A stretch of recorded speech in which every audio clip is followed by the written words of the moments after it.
A buzz of excitement. Oh, it's Women's Day. Our day. Today we'll hear words like Empowered. Boundless. inspiring. We rule the world. But do we actually rule the world?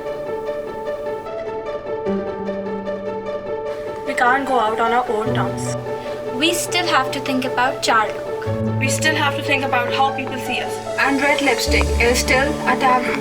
And we're still judged by how we dress. And to top it all. Merit positions are still judged as biased decisions. But admittedly, we are the privileged ones. We have the freedom to challenge the status quo. We break the class ceilings. We fight to embrace equity. We innovate. We lead.